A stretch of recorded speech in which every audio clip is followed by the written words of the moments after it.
안녕하세요, 북수영 카페 여러분. 자, 오늘은 저번 시간에 이어서 북로 남해에 관련된 내용을 이제 보겠습니다. 자, 16세기 때 명나라는 큰 외환을 겪게 되죠. 그래서 이걸 이제 북로 남해라고 이제 지칭하게 되는데, 자, 여기 북로라는 것은 뭐냐면, 몽골족과 관련된 내용이에요. 그래서 이 몽골족은 이제, 원나라가 망한 후에 북원으로 이제 됐다가, 북원도 곧바로 망하죠. 그래서 타타르하고 오일라트라고 이제 하는 두 개의 부족으로 나눠지게 돼요. 그 얘네들이 번갈아서 이제 명나라를 공격하게 되는데, 자, 그래서 이제 그 오일라트는 나중에 중가루라고 하죠. 그래서 뭐 통옥권의 변도 일어나고 이렇게 했던 거고, 자, 이때 몽골족이 설치니까, 게다가 이 명나라 정부는 남쪽에 있는 많은 병력들을 북쪽으로 뺐어요. 예, 북로를 막겠다고. 예. 근데 여기에서 이제 심해 공백 상태가 일어나죠. 여기에 이제 치안을 담당했던 많은 병력들이 이쪽 북쪽으로 가다 보니까 어떤 문제점이 났어요? 여기에서 이제 여러 가지 문제점이 나는 거야. 예. 그러면 이걸 남해라고 하거든요. 자, 남해는 이제 왜 형성이 됐냐면, 이 근본적인 게 뭐냐면, 이 밀무역, 사무역 금지 때문에요. 사무역 금지. 사무역 금지고, 해금역을 내렸잖아요. 명초기 때. 그리고 뭐만 인정했죠? 조공무역만 인정했죠. 그래서 그 뒤에 이제 설명했지만, 가방무역도 일종의 조공무역의 일환이잖아요. 자, 그래서, 그러니까 이제 요구에 대해서 반발해가지고, 밀무역이 이제 형성이 되는데, 일종의 사무역이죠. 근데 이 밀무역을 이제 초창기 때는 잘 단속이 됐어. 왜냐면 여기, 어, 그 병력들이 많다 보니까, 단속이 잘 됐는데, 16세기 때 이 몽골족을 막는다고 해가지고 요 병력들을 이쪽으로 빼다 보니까, 그리고 국가의 역량 여기에다 집중하다 보니까 여기가 이제 소홀해지기 시작하면서 심해 공백이 생긴 거야. 그러다 보니까 치안도 이제 문란하기 시작이고 이 밀무역자들이 자체 이제 무장력을 갖추게 돼요. 그러면서 형성된 것이 왜구죠. 왜구. 이 왜구들을 후기 왜구라고 해요. 후기 왜구. 거기다가 이제 뒤에 좀 설명한 영파의 난 있죠. 이 영파의 난이 또 왜구를 학대시키는데 큰 역할을 하죠. 이건 좀 이따 이제 설명을 하고요. 그러면 이 16세기 때 왜구가 어떤 특징이 있냐? 이거는 14세기 때 왜구하고 좀 비교해 볼 수가 있는데요. 뒤에 잠깐 넘어가서 좀 보면 자, 14세기 때 왜구는 그 어떤 특징이냐, 이게 정기 왜구라고 하는데, 남북조 시대 때 형성됐죠. 남북조 시대는 여러분 알다시피 우르마치 마포가 등장하자마자 그 당시 고다이고 처왕이라는 사람이 그 반발해갖고 요시노에서 새로운 조정을 만들어요. 이게 남조가 되는 거고, 그리고 우르마치는 새로운 처왕을 또 내세우죠. 이게 북조가 되는 거죠. 자, 그래서 요 남조하고 북조가 두 개 조정이 있고 각각 이제 뭐냐면 다이모들이 붙어가지고 싸우게 돼요. 그러다 보니까 식량이 부족할 수밖에 없고 그러면서 이 식량을 이제 얻기 위해서 외구가 등장한 거죠. 그 외구 뒷배는 이제 다이모들이 이제 뭐냐면 대주고요. 자, 그래서 조선과 중국을 대상으로 식량이나 인력 양탈이 심했어요. 예. 자, 그래서 이제 그때 우리나라 역사와 관련돼서 요때 이제 우리 호기죠. 우리 그러니까 뭐 최영이나 이성계나 이런 신흥 무장세력들이 등장했던 또 배경이고, 자, 중국도 이걸 막기 위해서 어떻게 노력을 했는데, 그때 중국은 이제 명나라가 막 등장할 때요. 그래서 홍무제가 그 당시 우르마치에게, 우르마치 맞고, 어, 쇼군에게 타협을 받죠. 그래서 그때 이제 쇼군이 누구였냐면, 여기 아시카카 요시미스라는 사람이 있어요. 그래서 요시미스에게 이제 서체를 보내면서 너희들 왜구를 뭐냐면 소탕해주면 그만 대가를 주겠다. 그래서 요시카스가 받아들였고 그래가지고 이제 아시카카 요시미스에게 일종의 가밥을 줬죠. 가밥. 그래서 가밥을 주고 요 무역을 가만무역이라고 해요. 가만무역. 예. 예전에 한번 제가 전 시간 때 가밤에 대해서 설명했어요. 자, 그래서 이 요시미스에게 또 그거 외에도 뭘 줬냐면 일본 국왕이라는 어떤 봉호도 줬죠. 책봉 호도. 일본의 국왕이라는 건데 원래 요시미스는 쇼군이기 때문에 청왕이 따로 있잖아요. 그러다 보니까 이제 일본 국왕이라는 칭호는 맞진 않은데 하여튼 줬어. 근데 또 요시미스가 이 사람 좀 약간 개팍한 게 보통 쇼군들은 그냥 쇼군 자리에서 만족했거든. 처왕지까지 노리지 않았는데 이 사람 자체가 처왕이 되려고 했다고 해요. 그래서 이런 이제 뭐냐면 그 명나라의 이제 그 뭐냐 책봉호가 일본 국왕의 책봉호가 필요했다. 그런 이제 관점도 있어요. 예. 근데 요시미스가 죽은 후에 이제 흐지부지 됐긴 했는데 자 그렇게 이제 했다. 그래서 이때 이제 무역을 가방 무역이라 한다는 거죠. 그래서 가방 무역의 이제 특징 관련된 내용을 장시간에 잠깐 얘기했죠. 그래서 이제 이때 좀 특징이 뭐냐면 예전에 일본 같은 경우에는 조공 책봉 관계를 할 때 조공 무역만 주로 했어요. 자기 경제적 이익을 책봉은 안 받았죠. 그래갖고 이제 그것도 띄엄띄엄 했어. 우리처럼 이제 뭐 우리나라가 이제 삼국시대부터 고려 조선시대까지 이렇게 이제 계속 조공무역을 했던 조공 책봉강에가는 그게 아니라 자기 필요에 따라서 조공하고 그랬어요. 왜냐면 일본은 저 바다 건너나가기 때문에 뭐 중국의 어떤 왕조가 등장했든 자기 생존하고 관련이 없잖아요. 그러다 보니까 좀 민감도가 더 됐고 그러다 보니까 경제적 이득 목적으로 조공무역을 했고 이게 그 최후의 그러니까 가방무역 이전에 최후의 조공무역이 경당사죠. 경당사 파견했다가 경당사를 중지하고 나서 거의 1000년 동안 이런 조공도 안 했거든요. 근데 이때 이제 조공무역을 했고 앞에서 이제 책봉호도 받았잖아요. 봉호도 받았잖아. 일본 국왕이라고. 그래서 책봉도 받았어요. 예. 아마 이 가마무역 때 그 무르마치가 책봉 받은 거, 그러니까 아시카 요시미스가 책봉 받은 게 일본 유일하게 일본 역사에서 유일하게 중국으로부터 책봉 받은 거예요. 이게.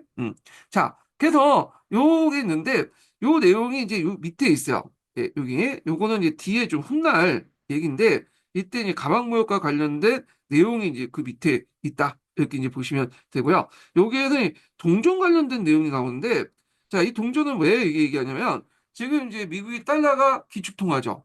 그래서 그 당시에는 중국의 동전이 일종 기축통화를 했어요. 기축통화를.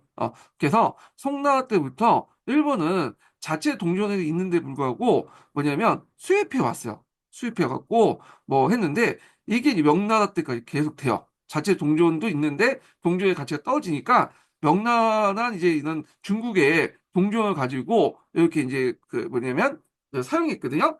오늘날 이제 자국포 통화를 포기하고 달러 쓰는 거 비슷하다 보시면 되겠습니다. 자, 그래서 이제 이렇게 했고, 그럼 가방무역의 진행 과정을 볼게요. 요게 예전에 한번 외구 발생하고 관련돼 갖고 시험 문제 나왔거든요. 자, 여기 보면 총주기 때는 네, 초중기 때는 막부가 우르마치 막부가 나름대로 좀 상대적으로 강했기 때문에 요게 직영하는 성단을 중심으로 이루어졌어요. 예. 근데 이 무르마치 막부는 일본의 막부 중에 힘이 좀 약했던 막부거든요. 시간이 지나면서 이 무르마치 막부가 점점 힘이 약해지기 시작해.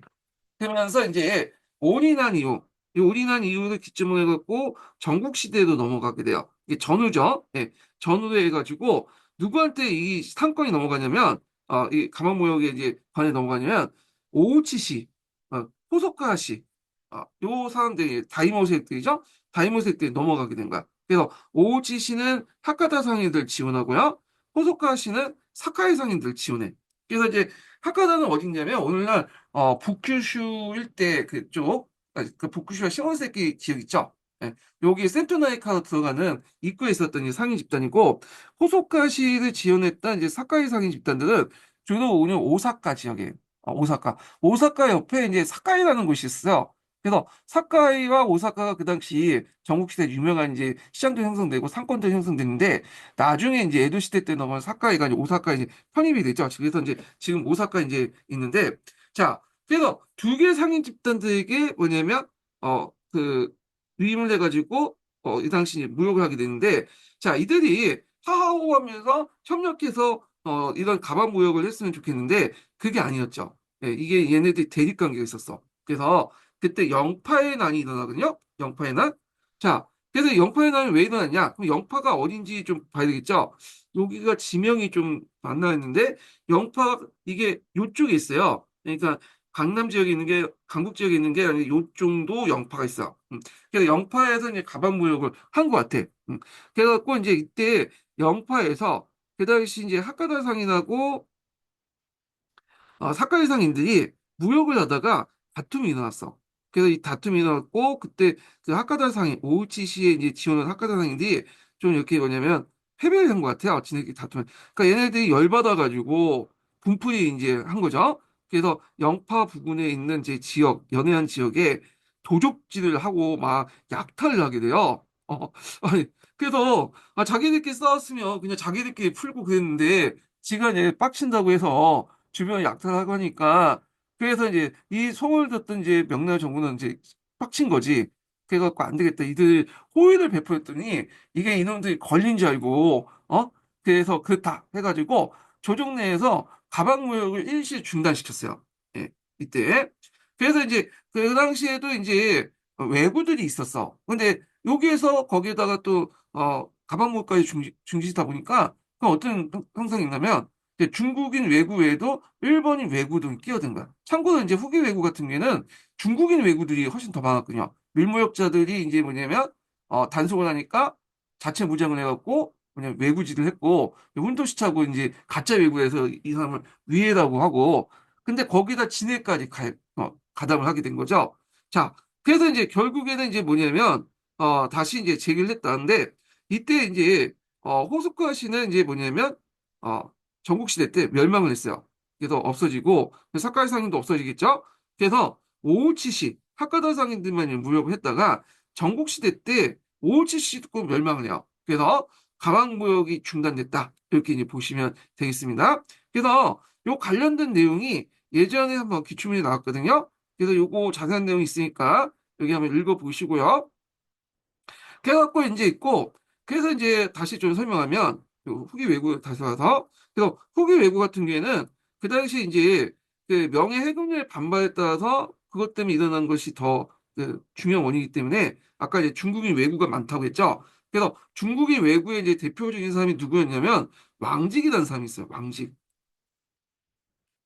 이 사람은 이제 뭐냐면 일본에 가서 일본의 고토 열도인가 거기에 이제 시다토라는 곳에 딱 진을 만들어 갖고 그 본토에 있는 그 뭐냐면 위에들을 그 조종했거든요. 지휘 감독했고 그래서 이제 이렇게 했는데 이걸 이제 너무 설치되니까 조종에서는 이런 사람들 파견했죠. 주한이나 호정원이나 척계강 같은 사람을 파견했는데 자, 그중에 제일 유명한 사람이 척계강이죠. 척계강. 척계강이 이제 절강법보를 통해서 왜구를 격퇴했다고 했잖아요. 그리고 왕쥐도 불러서 이제 처형시키고 그랬거든요. 그래서 이제 왜구를 속탕했다. 이렇게 이제 보시면 되고요. 그리고 이제 또 왜구 속탕에 이제 큰 공헌을 했던 게 뭐냐면 해금령이죠. 해금령. 해금령. 그래서 해금령을 좀 완화시켰어. 예전에 좀 빡세게 타이트하게 하다 보니까 반발이 심했잖아. 이제 완화시켰다. 그러면서 왜구를 없앴다. 근데 이제 더 이상 해군이 완화됐으니까 자체 무장을 가지고 밀무를 할 필요 없잖아. 예, 그러니까 이제 뭐냐면 합법적인 틀에서 무역을 하기 시작하면서 왜구가 없어진 것도 있어요. 그러면 여기에서 이제 한국 사하고 관련된 게 뭐냐면 이 절강권법이죠. 예, 좀 연계시켜서 보면 우리가 이제 절강권법에 의해서 세워진 게 기후신서라는 어떤 이런 책이 있잖아요. 이게 이제 임진왜란에 이제 그 와서 그 당시 이제 조선 후기 때 그 당시 소국법이라든지 이런 이제 그 군대 조직 방법을 만드는데 큰 역할을 하죠. 예, 기후신서가. 그래서 이 기후신서 내용은 여러분도 알다시피 왜구를 뭐냐면 격퇴하는데 특화돼 있죠. 왜구나 일본군의 공통점이 뭐냐면 근접전을 되게 잘해. 예, 칼을 잘 다루거든요. 그래서 1대1로 근접전을 맞다를 치면 뭐 중국 사람이나 한국 사람이나 이길 수가 없어. 그럼 어떻게 하겠어요? 그래서 얘네들이 이제 들어오면 한두 명 오면 원앙진을 치죠.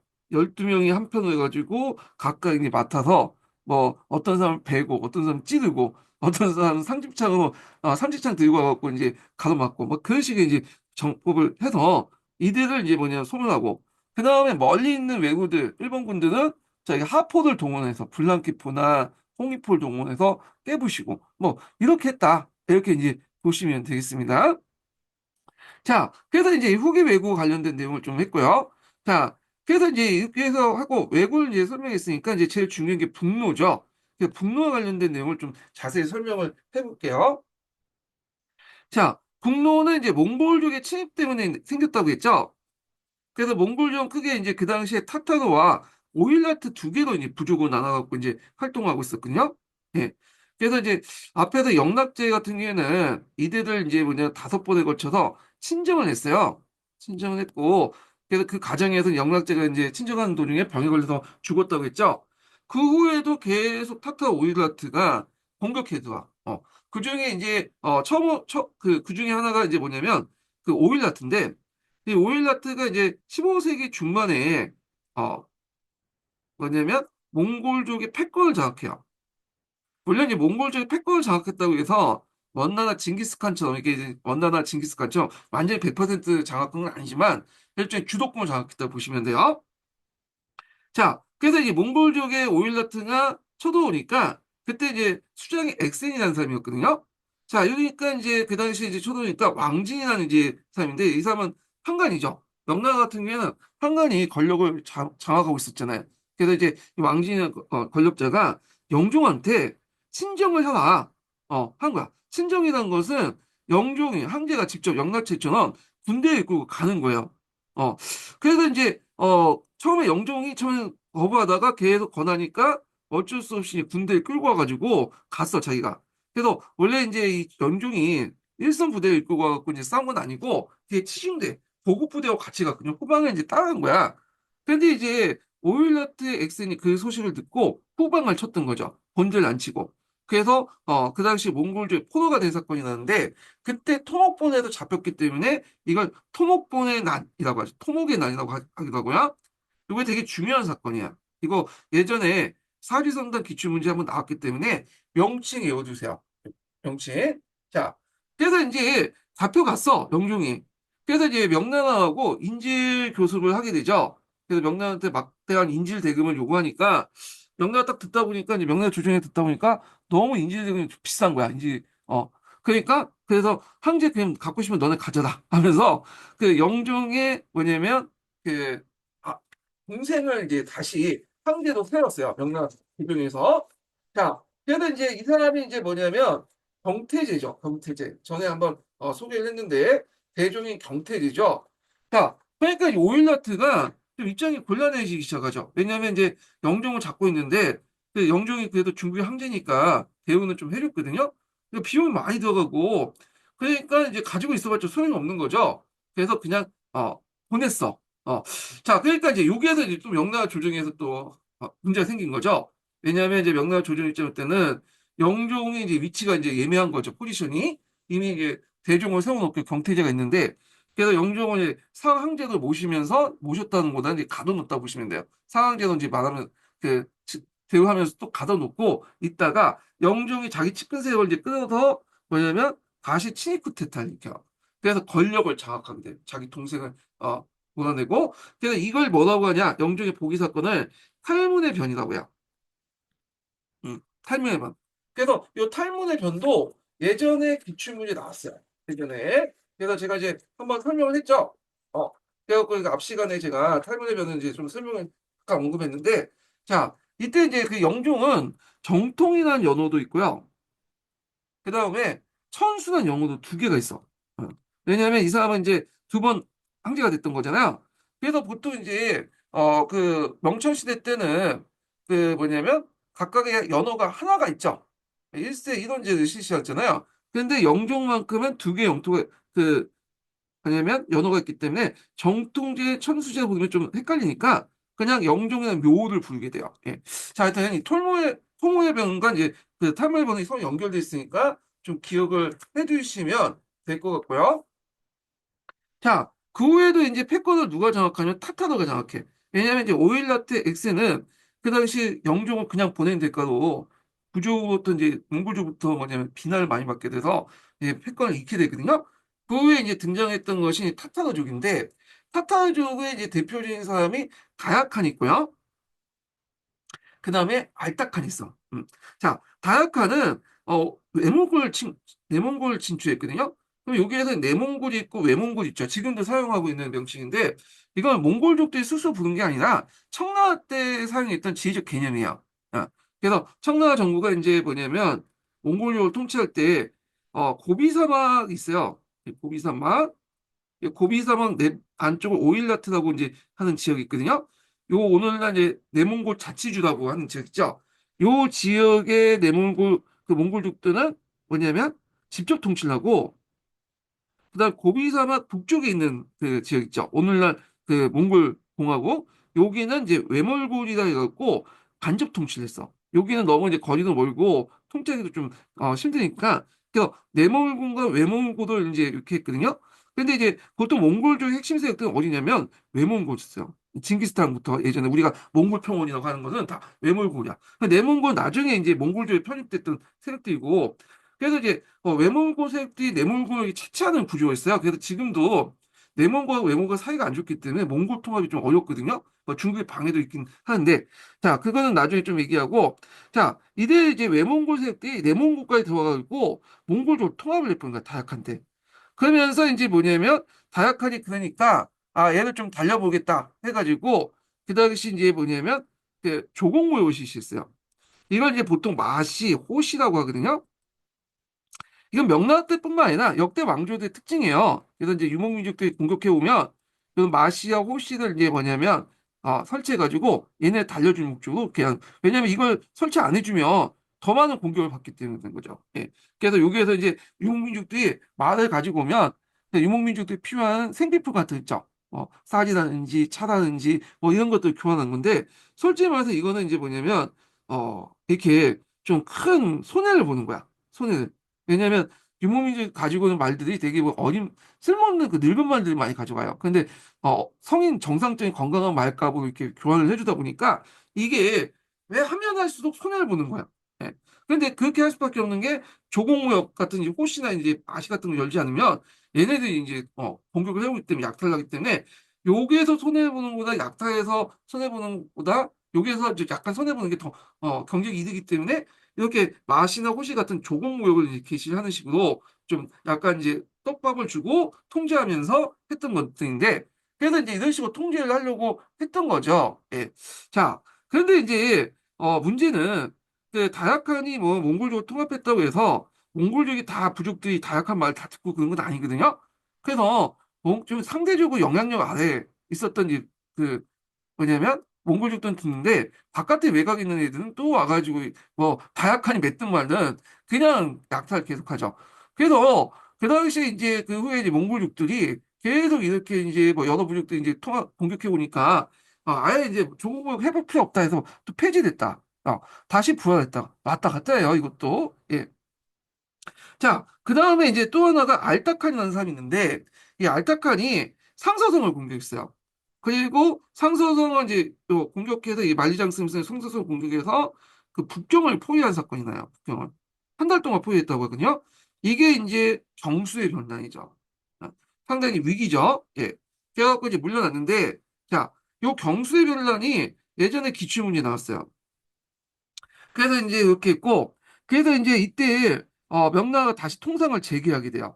그리고 알타칸 순양을 봉해주고 그 과정에 알타칸 때 좀 눈여겨볼 게 남아귀가 몽골에 보급시키대요. 남아귀 하면 원나라 때 보급되지 않았느냐 이렇게 이제 생각하신 분이 있는데 예전에 원나라 역사 좀 할 때 얘기했지만 원나라 때 보급된 남아귀는 주로 상층부만 대상으로 왕실만 귀족들만 이제 보급했던 거고 실제로 일반 민중들은 몽골족 민중들은 믿지 않았거든요. 그런데 이제 알타칸 이후부터 16세기 이후부터는 라마교가 이제 일반 민중들 믿기 시작한 거야. 그래서 이 라마교를 믿게 되면서 이제 어떤 현상들이 있냐면 상대적 상무 정신이 많이 뭐냐면 쇠퇴하죠. 불교 같은 게 살생을 별로 안 좋아하잖아. 그런 것도 있고 그리고 이제 몽골의 뭐냐면 그 이 몽골인들이 그렇게 남아교를 많이 믿게 되다 보니까 티베트 종교의 영향력이 강화되기 시작해요. 뭐 달라이 라마나 판체 라마나 그런 사람들이 이제 영향이 강화되죠. 그래서 나중에 청나라 때 들어가면 그 뭐냐면 그 티베트를 이제 청나라에서 강조했거든요. 그래서 얘네들에게 이제 뭐냐면 자치권도 주고 그 국사도 임명하고 그랬는데 그래서 이렇게 이제 했던 것이 이 티베트 종교를 장악해서 몽골족을 통제하려는 목적도 있었어요. 자, 그럼 명예 대응은 뭐냐? 그래서 아까 했처럼 이런 조공무역이라는 이제 마시를 설치하고 마시, 뭐 호시 이렇게 부르기는데 만리장성을 중축하죠. 예.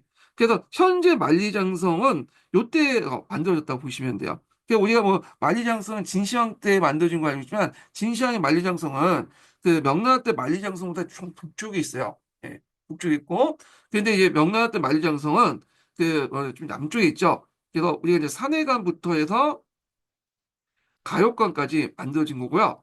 그 진나라 만리장성 같은 경우에는 판촉도법을 이용해서 이 흙을 다져가서 만들었거든요. 다지면서 네모틀에다가 이제 흙을 집어넣고 다지면서 그 안에 또 지푸라기 집어넣고 자 그래서 이제 토성이기 때문에 지금은 이제 뭐냐면 흔적만 남아 있어요. 유구만 남아 있죠. 예, 그래서 정확한 위치는 모르는데 저 명나라 때 만리장성은 벽돌로 만들었어.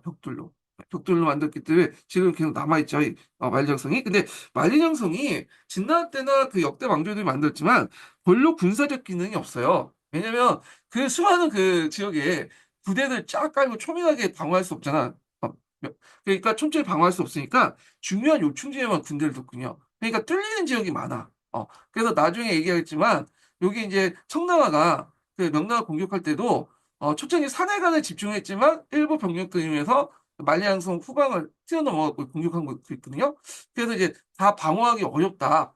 이렇게 좀 기억을 해두시면 될 것 같고 자, 그래서 하여튼 이렇게 있고 조세 부담이 증가됐죠. 앞에 이제 외고 맞고 그다음에 몽골족 맞고 하다 보니까 조세 부담이 되게 증가했고 이런 것들이 이제 뒤에 얘기한 3대 원정과 겹쳐서 명나라의 농민반란을 일으킨 배경이 돼요. 배경이 그런 것들이. 그래서 이 농민반란이 커지면서 이자성에 의해서 멸망을 하게 되죠. 명나라가. 네. 자, 그래서 이제 이런 내용도 있고요. 그 뒤에 보면 이제 마시와 관련된 내용이 있어요. 여기 있고 좀 보시면 될 것 같고요. 그 다음에 되어나가서 이제 장거전 개혁 관련된 내용을 이제 보겠습니다. 자, 장거정 개혁은 대단히 중요하죠. 대단히. 어, 요게, 일조폰법도 있고요.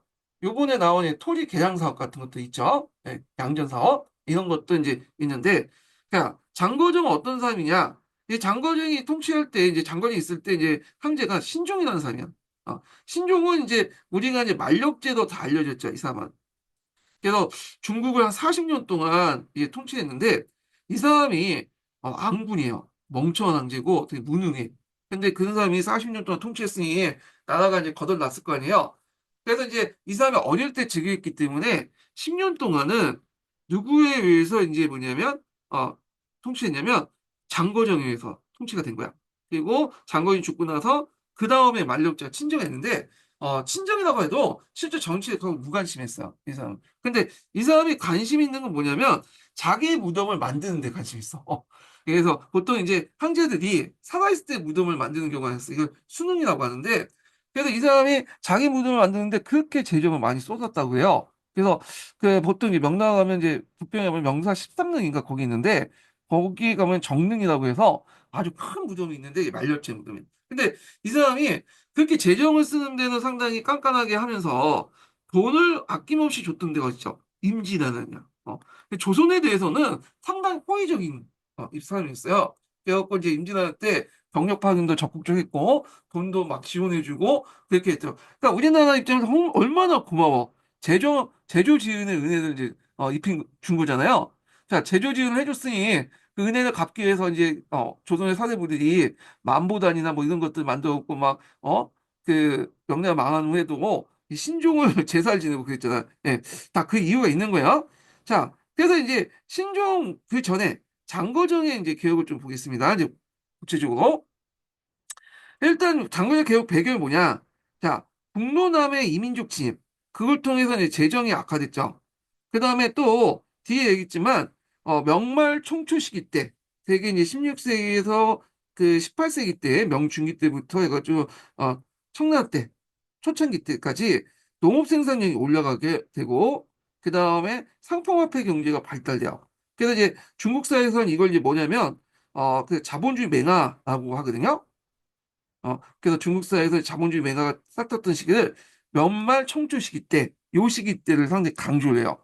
그러니까 뒤에 있지만 이제 상파화폐 경제 발달이나 이런 것도 이제 언급하고 조세제도 개편도 요 시기 때 막 일어났던 거잖아요. 예. 그래서 시험 문제도 요 시기 때 많이 나와요. 근데 요 경제적 부분은 나중에 이제 경제사 할 때 좀 얘기하고요. 자, 그래서 이때 이제 이런 것도 있고, 그래서 농업 생산의 증대와 또 부역체제의 모순, 이것도 이제 뒤에 좀 얘기할게요. 그래서 이제 이갑체가 해체되죠. 그 이갑체를 해체하고 그걸 이제 대신할 수 있는 조세 징수나 뭐는 그 체제를 많이 해야 될 거 아니야.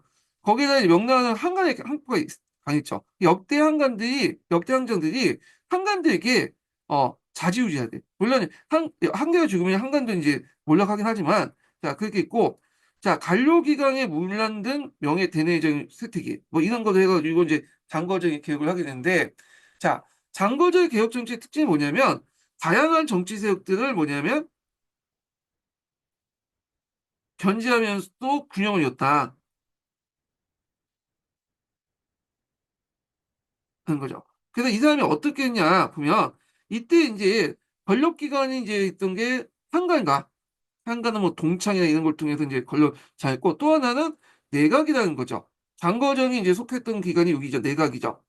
내각은 법정 외의 기관이야. 그러니까 명나라 이제 법률 외에 만들어진 기관이죠. 예. 그러니까 이제 관리적인 권한이 있어도 이게 뭐냐면 명시적인 어떤 법제적인 권한이 없어요. 그래서 이제 내각 구성원 중에 제일 높은 사람을 내각 수보라고 하는데 내각 수보는 주로 이부 상서가 겸직을 하고 있어요. 따로 이제 뭐 내각 수보라는 간직이 없어요. 예. 그래서 장거정이 이제 내각 수보라는 이름은 있었고 자, 그 다음에 이제 또 하나가 또 뭐냐면, 요 세력 중에 하나가 이제 뭐냐, 여기, 그 가도관이라는 게 있어, 가도관. 그 가도관은 이제 이게 뭐냐면, 이게 이제 그 언론기관이죠. 언론기관. 언간기관이죠. 언론기관, 언간이죠, 언간. 예. 그래서 정거진 시대 때는 이제 보통 그 언론 기능이 그 정부 안에 있었잖아요. 우리나라 같은 경우에는 이제 사원부나 사관원이나 이런 거 삼사라는 것도 있었고, 자, 요게 이제 그 명나라 같은 중국에서는 명나라는 가도관이라는 게 있었어. 근데 가도관은 따로 우리나라처럼 이제 이렇게 별도의 조직을 만든 게 아니라 육부에 각각 가도관이 있어요. 예, 육부. 예, 그래서 이제 이런 건데 얘네들이 서로 견제를 하고 있었어요. 얘네들이. 그래서 가도관들이 한강을 비판하고 한강들이 가도관을 비판하고 내각이 이렇게 비판하고. 자, 그래서 이제 이 내각이 이제 수보였던 장거정은 요 한강과 가도가는 뭐냐면 서로 비판하고 견제하면서도 이들의 어떤 지 뭐냐면 다양한 또 편의를 제공해 줬어. 그러면서 서로 간에 이제 이렇게 세력군이 한 거야. 그냥 한간을 지원하면서도 그냥 한간이 좀 나가면 가도간의 어떤 비판을 또 적극적으로 이용해서 이제 이들을 또 비판하고 가도간이 한간을 너무 비판했다면 또 가도간을 견제하고 한간을 지지해주고 자 이런 식으로 세력 균형을 이용해갖고 상당히 이제 정치적 안정을 깨고 그걸 통해서 이제 뭐냐면 정권을 뭐냐면 자신의 정권을 유지하려고 했다. 예, 거죠. 그러니까 오늘날 이제 용어를 말하면 정치공학이 상당히 뛰어난 거야. 정치 엔지니어가. 근데 정치공학이 뛰어난 사람들은 또 정치를 못하는 게 특징이잖아요. 예. 그런데 이제 이 사람의 특징은 정치공학도 뛰어날 뿐만 아니라 정치도 좀 잘했어요. 예, 정치도. 그래서 여러 가지 개혁 정치를 이끌었는데, 자, 개혁 내용을 좀 보겠습니다. 자, 개혁 내용 보면, 그 당시 이제 관료대 기강이 문란하고, 황제가 명령을 내리면, 위에서 명령 잘 안 해요. 개혁 안 되겠다 해가지고, 관료 기강을 바로잡고, 그 다음에 행정개혁을 하자 해갖고 한 거야. 그리고 그걸 통해서 이제 뭐냐면, 그 내각 수보의 권한을 강화시키려는 법제화시키려는 그런 목적이 있었어요. 왜냐하면 관료기관을 받고 행정개혁을 하기 위해서 제일 중요한 게 뭐예요? 관리 감독권이죠. 예, 감사 권한 있잖아요. 이런 것들 적극적으로 내각 수보가 이용하려고 했던 거죠. 내각이. 자, 그래서 이제 내용을 보면 가도관, 원관과 한관을 통제하면서 황제권을 강화하고 관료의 책임 행정을 효율적으로 수행한 거야. 그래서 일단 명령이 내려지면 관료들이 기한 내에 뭔가 성과를 내야 돼, 결과를. 그리고 보고를 해야 돼, 보고를. 그래서 이제 이렇게 했는데, 그래서 관료가 항제 제거를 받은 사안은 반드시 기간 내에 해결하도록 하고, 그 결과, 이게는 관료의 근무평가에 반영이 된 거야. 그래서 이걸 이제 뭐냐면, 이제 집행 과정이나 결과 내용을 공문을 만들어가지고, 문책을 만들어 세 번을 작성해요. 그래서 각각 지방간, 육가, 내각, 이렇게 세 번 갖고 있어. 지방간, 그래서 여기 했던 이제 실무자들 지방관 있고 또 육가에서 갖고 있고 내각에서 하는데 일단 지방관이 이제 뭐냐면 제대로 했는가를 처음에 이제 1차적 관리 감독을 육가에서 해요. 육가에서 내려서 지방관의 업무를 쭉 보고 평가를 해서 하고 그다음에 육가가 제대로 관리 감독을 했는지 를 누가 했냐면 내각이 한 거야. 얘네들이 관리 감독을 했는지 또 한 번 이제 내각이 2차적으로 이제 하는 거죠.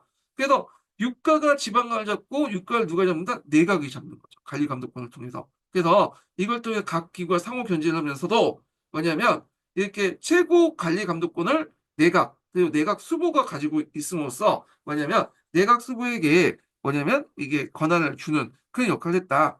그리고 이제 관료에게 상부를 통해서 이를 촉진시키는 역할을 했다. 그래서 이걸 통해서 어떤 효과가 있냐? 겉으로는 관리 감독권을 이제 강화시켜서 관료의 기강을 바로잡는다고 했지만 최종적인 권한을 누가 가지고 있다고 했죠? 내각 수보가 갖고 있다고 했죠.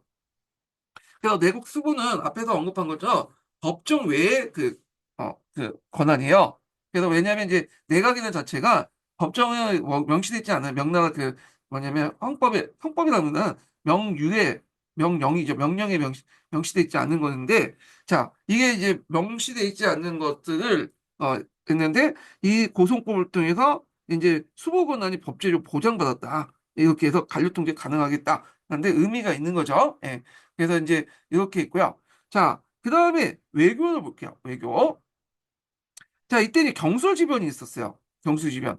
그래서 이때 경술지변이 있고 나서 몽골에는 해열책이 피했기 때문에 마신을 설치했다. 앞에서 얘기했지만 마신은 얘네들이 만들어졌다 안 맞았다 막 그러잖아. 그때. 그래서 이제 그 마신을 주도했던 그 사람이 앞에 이제 장거정인데 장거정의 출신이 이제 상서상인 출신이야. 그래서 상서상인자 출신을 이제 했다. 이렇게 했는데 이거에 대해서 뭐 여러 가지 있어요. 강남 그 출신의 어떤 관료들을 통제하기 위해서 그렇다는 것도 있고 중요한 건 아니니까. 자, 그러면 이제 이걸 통해서 그 당시 군사비를 많이 증가했죠. 그래서 좀 팽팽한 상태였지만 서로가 대립 상태였지만 무장평화 상태였지만 나름대로 이렇게 마신을 통해서 그 몽골족 약탈을 뭐 100%는 막지 못했지만 그래도 이제 마신을 통해서 이제 이렇게 좀 몽골족들이 이런 식으로 해갖고 마시에 가서 풍상을 하면서 몽골족 약탈을 좀 막았다는 거야. 물론 이제 손해를 보죠. 앞에서 말했지만 마시나 호시 같은 게 가지고 있는 물품들이 별로 안 좋아요. 예. 그래서 몽골족들이 가지고 있는 물품들이 안 좋기 때문에 되게 보면 그쵸 비싼 가격을 쳐줘갖고 교환을 해준 거죠. 자, 그래서 이제 이런 내용들 좀 기억을 해두시면 되겠습니다. 그래서 이거에 대해서 요 밑에 보시면 알겠지만 상당히 뭐냐면 그 비판을 받았어요. 중국의 비싼 호백을 가지고 무용한 노마드, 그러니까 그 뭐냐면 늙어 빠진 그 말들을 교환하는 것일 때 이건 손해를 많이 받는다 해서 그 당시 이제 많은 비판을 이제 했다. 이렇게 이제 보시면 되겠습니다. 예. 자, 그 다음에 이제 이렇게 보시면 되고, 여기 이부상서가 있는데, 이부상서가 주로 이제 뭐냐면, 그, 내각수를 맡긴 하지만, 내각수는 이부상서만 꼭 맞는 건 아니에요. 관례적으로 이부상서 만나는 거지.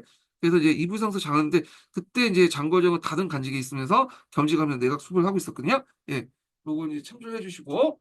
자, 그 다음에 일조편법을 보겠습니다. 자, 일조편법은 되게 중요하죠.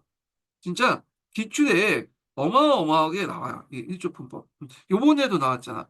그래서 보통 중국의 조세 3대장이 있어. 3대장이 뭐냐 하면 자, 양세법 있죠? 일단 양세법도 기출에 많이 나오죠? 그 다음에 일조분법도 기출에 많이 나와. 그 다음에 지정은제도 기출에 많이 나와. 이게 일조편법 지정이 서로 연결돼 있죠. 예. 자, 그래서 올해 이제 일조편법하고 지정은제 변화 과정도 이제 시험 문제 나왔잖아요. 예. 자, 그러면 이제 그 일조편법의 이제 내용을 보기 전에 이걸 세계사적 관점에서 연결해서 좀 볼 필요가 있어요. 이게 이제 예전에 한번 기출에 언급됐거든요. 03년 기출문제 나왔던 거예요. 03년 기출문제. 자, 여기 보면 신학력 개척 이후의 상황을 좀 보겠습니다. 자, 아메리카 대륙부터 많은 은이 서유럽에 들어오죠. 그래서 서유럽에서 뭐가 일어났냐면 예전에 시험 문제 나왔지만 이렇게 상업혁명과 가격혁명이 일어났어. 그래서 이제 있는데 그래서 이 가격혁명 관련된 내용이 이제 기출에 나왔는데 이거는 뭐 사양사 할 때 좀 얘기했고요. 자, 그래서 이 서유에서 받은 은을 어디에 이제 갔냐면 아시아도 또 많이 갔죠. 아시아에서 이제 향신료나 비단을 받는 대가로 서양의 은이 들어갔다. 그때 이제 스페인이나 뭐 포르투갈 같은 나라들이 아시아에 진출해가지고 이 무역을 했잖아요. 심지어는 직무역을 했어요. 직무역을.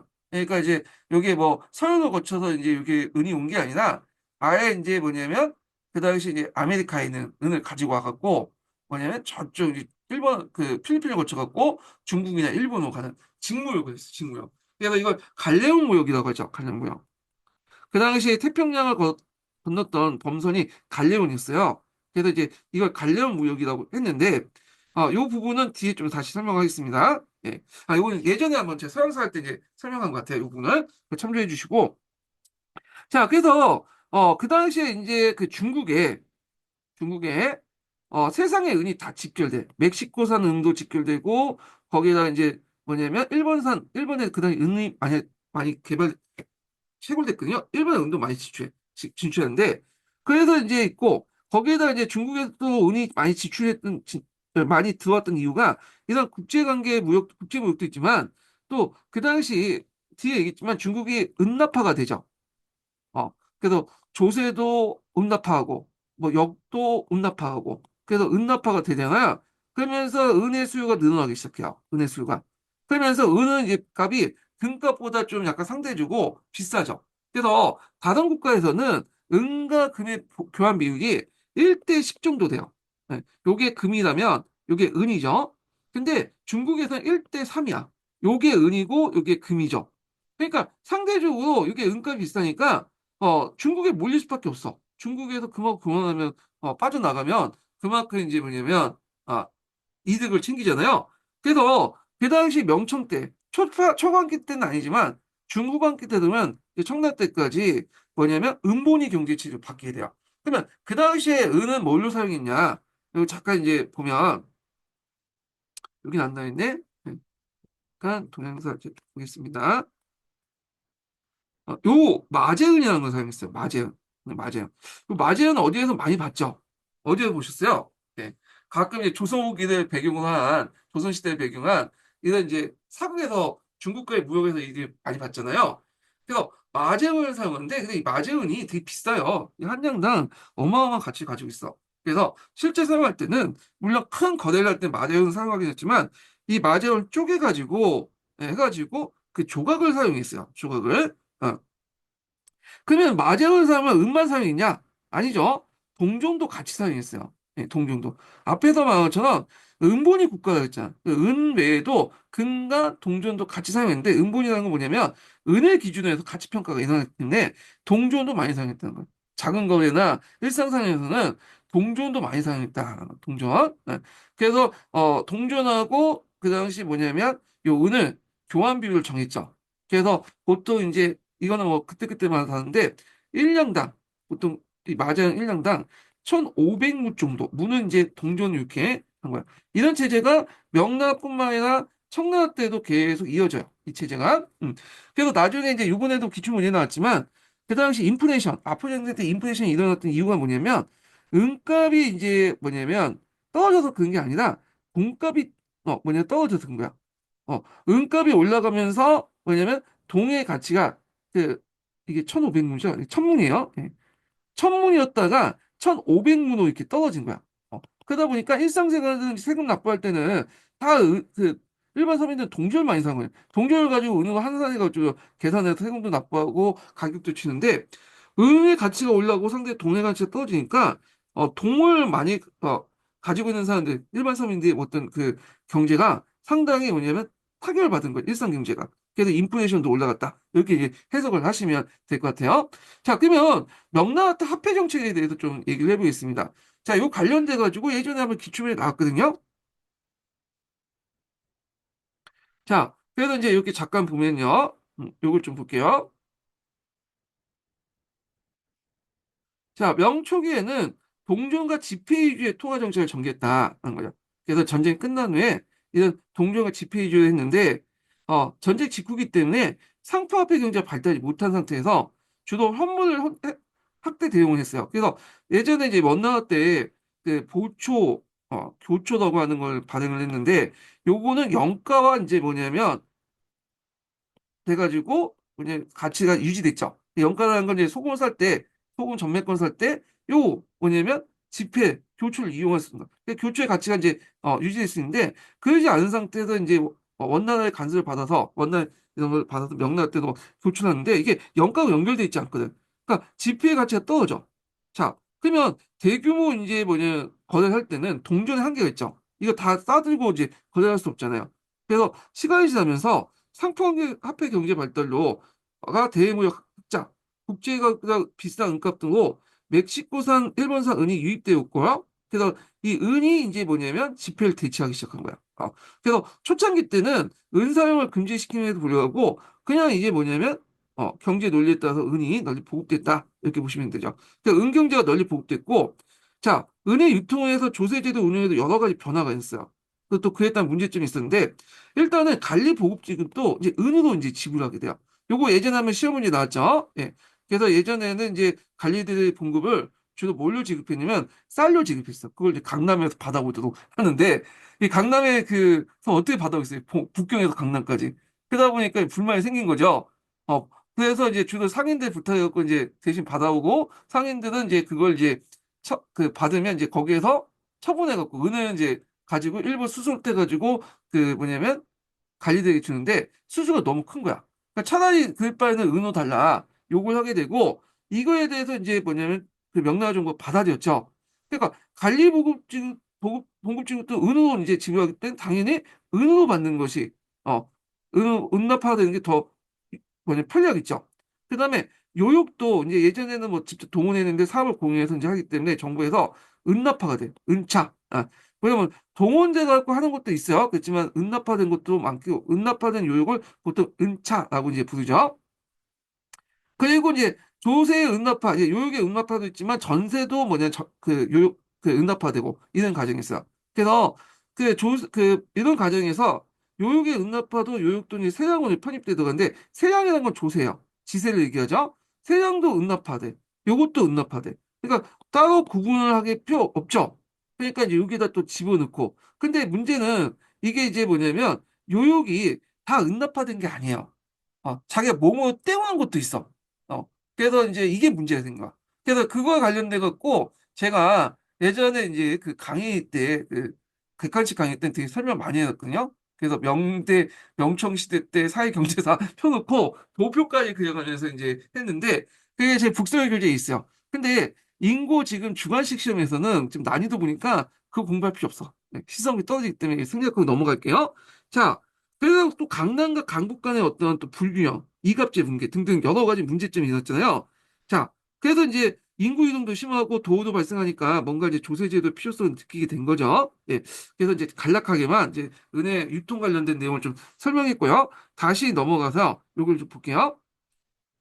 자, 은경제가 보급되고, 그 다음에 대토지 소유가 확산되고요. 그다음 상품화폐 경제 발달로 토지 소유 관계 복잡화. 이건 뒤에 다시 경제사 할 때 좀 얘기하는데, 자, 여기에서 이제 볼 때, 이때 주로 이제 일물 일권제가 아니라, 그러니까 토지 소유권만 이제 인정하는 게 아니라, 뭐냐면, 여러 가지 이제 그 토지에 여러 가지 권리를 인정하게 돼. 권리를. 그래서 일전 양주제라고 이제 용을 하죠. 한 가지에 뭐냐면 토지에 두 가지 이상의 권리가 갖다 붙게 된 거죠. 그래서 토지 소유권도 있고 경작권도 있고 이런 것도 있죠. 그래서 이제 요거는 송나라 때부터 보이기 시작하는데 명나라 때 일반화 때부터 보면 되고 우리나라도 이제 도지권이라는 개념도 청나라 조선 후기 때 등장했잖아요. 요거와 연결시켜서 보시면 돼요. 아마 제 생각에 중국의 영향을 받은 것 같아요. 이런 것들. 거기에 이갑제 붕괴해서 조세 징수나 이런 것들이 어려워지고 관리의 봉급 지급, 편리 등등 해가지고 여기 시험 문제 나왔죠? 점점 여러 세금들이 음납화되기 시작한다. 그래서 이제 뭐 지세도 음납화되고 그 다음에 역도 음납화되는 것도 있고 이렇게 있죠. 그래서 이 복잡한 이제 부역징수 체계를 정비하고 지세 호연을 하기 위해서 또 민의 가중한 부담을 감수하기 위해서 시작된 것이 일조폰법이다. 원래 일조폰법은 강남에서 이제 일부 실시했던 제도야. 징일법이라는 이름으로 실시했던 건데 해보니까 나름대로 괜찮거든. 그래서 이걸 전국화 시켰다. 그러니까 이제 강남세법을 이제 강국까지 확산시켰다 이렇게 보시면 되겠습니다. 예. 그래서 보통 이제 중국에서 조세제도 이런 것들 실시할 때 한번 내가 특정한 지역을 설정해갖고 한번 해봐. 그리고 나서 아예 괜찮으면 문제가 좀 없으면 이게 전국적으로 확대되는 그런 형태였거든요. 자, 그래서 내용은 뭐냐? 이거 내용 시험 문제 나왔죠. 이거 뭐 교과서적인 내용인데 한번 볼게요. 복잡한 세무과 지세를 정세로 통합하여 은으로 납부한다. 그러니까 지세는 토지세죠. 토지세. 그다음에 정세는 이제 뭐냐 성인 남자들에게 부과하는 세금들 얘기예요. 네. 아마 요역에서 이제 이렇게 나온 것 같은데 물론 이 통합이 이때 갑자기 했다 이렇게 말하면 안 돼요. 그래서 제가 이제 지금 강의는 하지 않지만 명천 경제사를 보면 이미 어느 정도 이제 지세와 조세가 통합하고 있었어요. 그걸 이제 공식화 시켰다. 예, 이렇게 보시면 돼요. 그래서 이 복잡한 과정들을 다 알 필요는 없어. 임용시험에서는 여러분들 여기 뭐 그 경제사 전공하려고 하는 건 아니잖아요.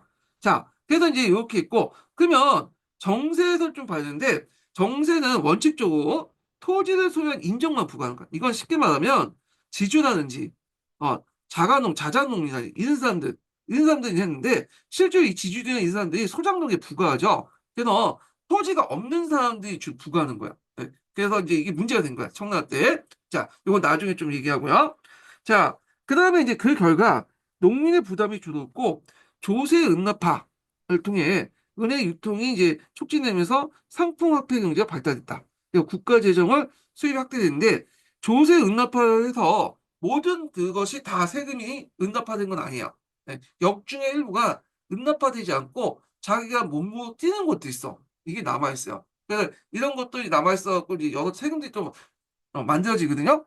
그래갖고 이제 조세제도가 만들어지는데 요게 통합돼서 결국에 지정음지에 다 통합됐다. 이렇게 보시면 돼요. 그래서 이 복잡한 과정을 다 설명을 할 수가 없어요. 예. 그래서 뭐 요거는 제가 이제 심화규제에 제가 자세히 올려놓고 기출문제 분석에도 요 과정들을 제가 이제 설명을 해놨거든요. 뭐 참조해 주시고 굳이 뭐 인고 볼 수준에서 문제는 아닌 것 같아요. 지금 시험 문제 나온 거 보니까. 자, 그래서 이제 명사 10가지에 보면 그 내용이 있죠. 그래서 각 형의 토지세와 요역을 모두 합치고 각 호의 토지와 성년 남자들 수에 따라서 토지세 요역을 할당하면서 할당할 간청에 납부한다. 그래서 이제 요게 이제 핵심적인 거죠. 요 내용들이 이제 쓴 거 나왔고요. 자, 그러면 지정은제는 뭐냐? 1조 더 발전된 게 청라 때 지정은제잖아요. 이건 나중에 다시 설명하겠지만, 자, 이거는 뭐냐면 정세를 지세에 통합되는 거죠.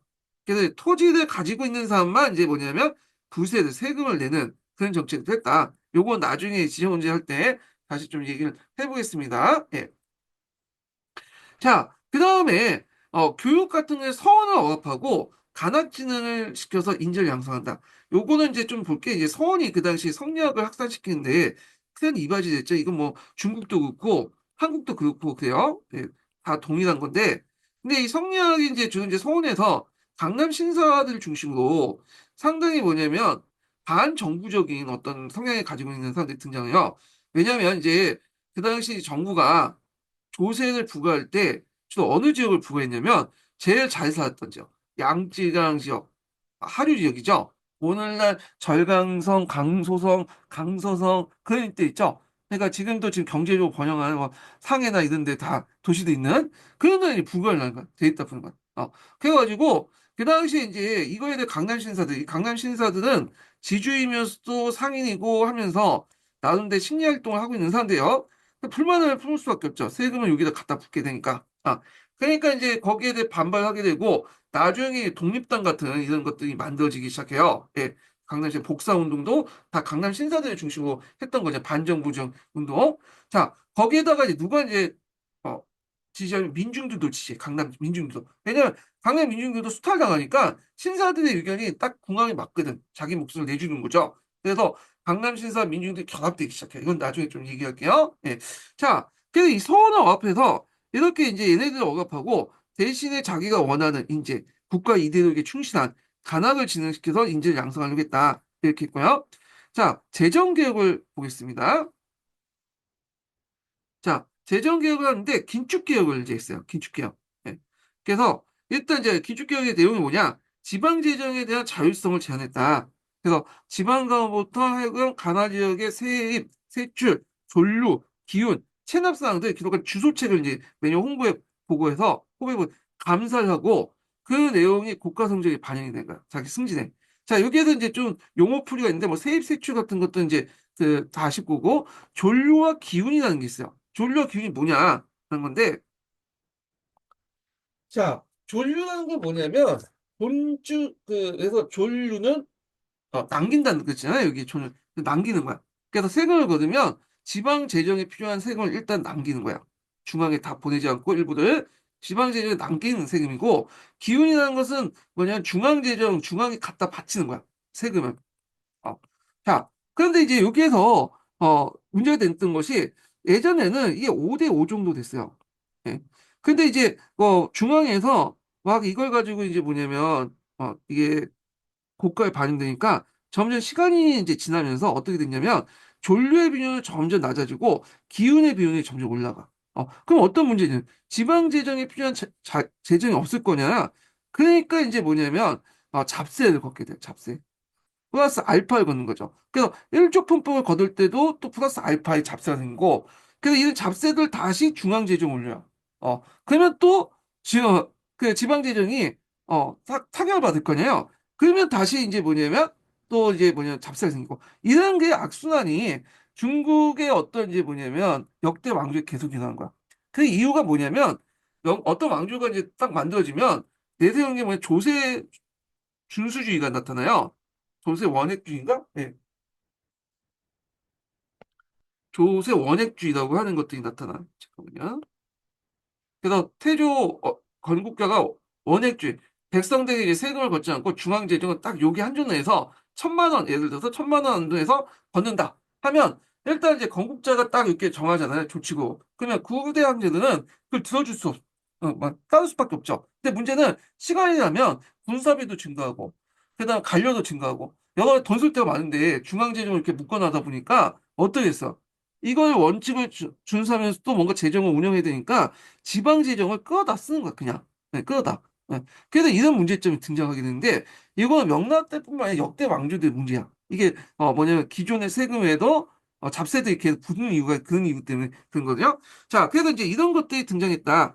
자, 호부도 각 성별로 관리했던 재정 체계를 항목별로 이제 하게 돼요. 그래서 이제 뭐냐면, 예전에는 호남성, 하북성, 상동성, 이런 식으로 했는데, 그게 아니라, 이제 뭐냐면, 쌀을 관리가 조세를 받고 여기 뭐 콩을 하고 뭐 여기 금을 하고 이게 조세를 이제 쭉 항목별로 나눈 다음에 이걸 이제 뭐냐면 임용자를 임명해 중앙에서 그래서 이들에게 이제 뭐 책임을 이제 묻는 이런 식으로 해갖고 철저히 관리했다. 그 다음에 이제 아까 얘기했죠 일조품법에서 세액징수 개혁을 실시했죠. 예. 그래서 일조품법 하기 전에 잠깐 제가 하는데 대규모 양전 사업을 하죠. 음. 토지의 주인을 정확히 좀 알아야 될 거 아니야. 그래서 그 전에 양전 사업을 했다. 요게 요번에 기출문제 나왔어요. 요번에. 예. 요번에 이제 기출문제 나왔고, 요게는 제가 이제 그 기본 강의 뺐는데, 다시 집어넣을 거예요. 개정판은요. 자, 그래서 제가 모의고사 때, 요번에 나온 사료 있죠? 장거전 기억할 사료들. 거기에 이게 상하고는 아시아사에 넣었거든요. 그걸 내고, 요걸 제가 양전사업 관련된 내용을 물어봤거든요. 그대로 제가 맞췄어요. 근데 맞췄다고 하는 얘기는 사람들이 없더라고.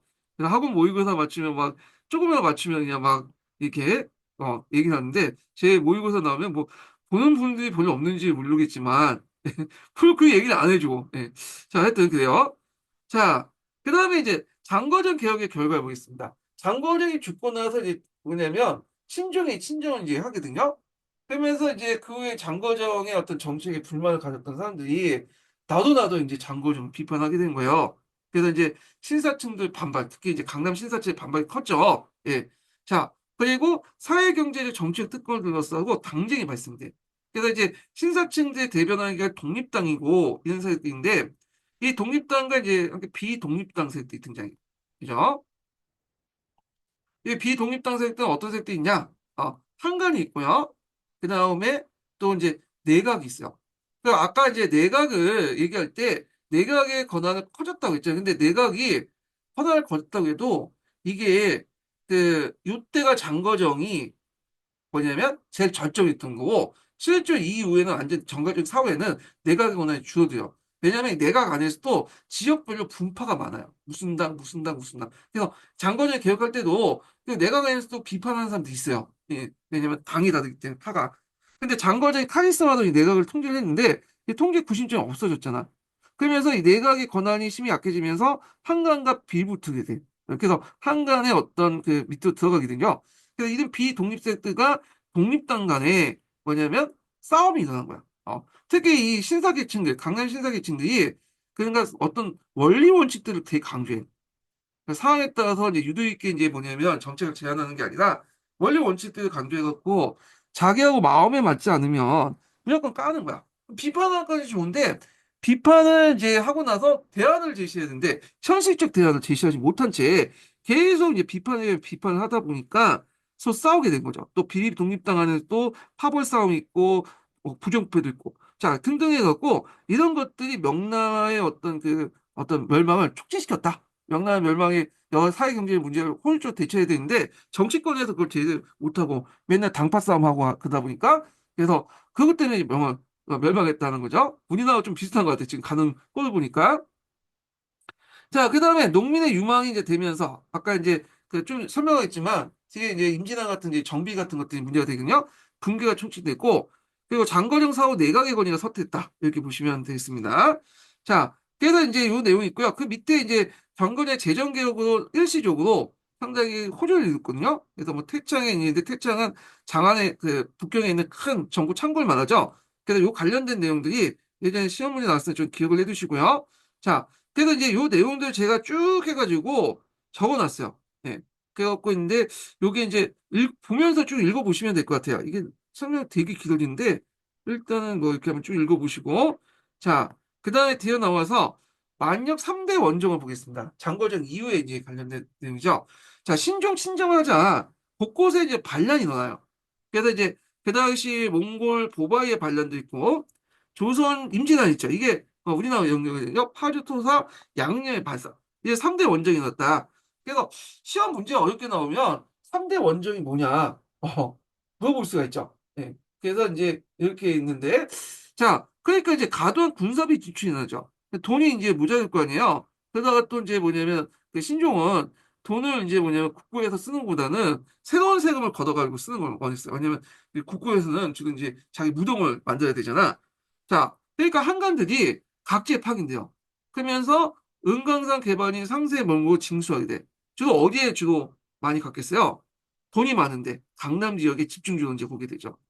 강남, 예, 양재강 하류 지역이죠. 자, 그러면서 강남 지역을 중심으로 해갖고 한간대에 대한 반발들이 불러일으키게 되죠. 자, 그래서 이제 이게 뭐냐면 이제 강세하라고 해요. 예, 강세하.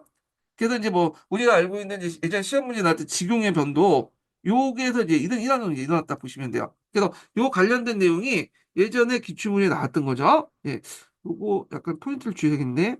그죠? 제가 이거 하면서 하겠습니다.